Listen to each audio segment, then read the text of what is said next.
اعوذ باللہ من الشیطان الرجیم۔ پناہ مانگتا ہوں میں اللہ کی شیطان مردود سے۔ بسم اللہ الرحمن الرحیم۔ شروع اللہ کا نام لے کر جو بڑا مہربان نہایت رحم والا ہے۔ السلام علیکم ناظرین، حضرت خواجہ غریب نواز رحمۃ اللہ علیہ کا حضرت سید علی ہجویری داتا گنج بخش رحمۃ اللہ علیہ سے فیض حاصل کرنے کا واقعہ اس ویڈیو میں ہم آپ کو سنائیں گے۔ پورا واقعہ سننے کے لیے ویڈیو کو آخر تک دیکھیں، اور ویڈیو اچھا لگے تو ویڈیو کو لائک کریں، اور چینل پہ پہلی بار آئے ہیں تو چینل کو سبسکرائب کریں۔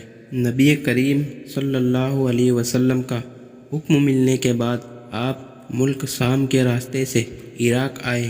حضرت سرکار غوث اعظم رضی اللہ تعالی عنہ سے ملاقات کی۔ غوث اعظم سرکار کا بظاہر وہ آخری وقت تھا۔ راستے میں بڑے بڑے اولیاء اللہ ملے۔ بغداد شریف میں ہی آپ کے سب سے پہلے مرید حضرت خواجہ قطب الدین بختیار کاکی رحمۃ اللہ علیہ ہوئے، اور ایسے مرید ہوئے کہ آخری تک شیخ کی صحبت اور حضوری میں رہے۔ آپ عراق سے ایران، اور ایران سے افغانستان، اور افغانستان سے پشاور، اب پاکستان کے راستے سے لاہور آئے۔ راستے میں بڑے بڑے واقعات ہوئے، بڑی بڑی کرامتیں آپ سے ظاہر ہوئی، جن کا بیان اگر کروں تو شاید یہ ویڈیو آپ کی شان اور کرامتوں سے ہی ختم ہو جائے گی، لیکن آپ کی شان اور کرامت بیان نہیں ہو پائے گی۔ لاہور میں ایک بہت بڑے کامل و اکمل ولی اللہ حضرت سید علی ہجویری داتا گنج بخش رحمۃ اللہ علیہ کا آستانہ ہے۔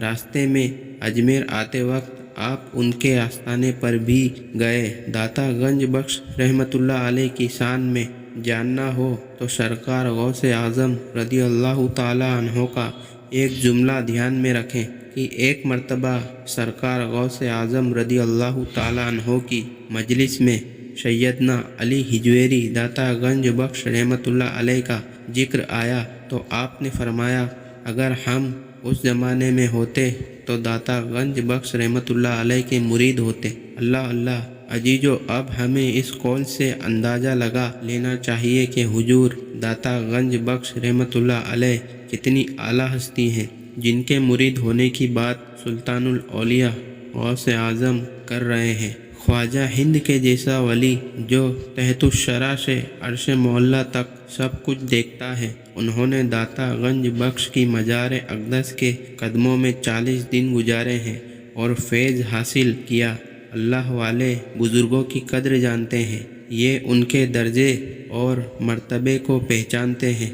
حضرت خواجہ غریب نواز رحمۃ اللہ علیہ جانتے ہیں پیروں کی طرف ادب ہے۔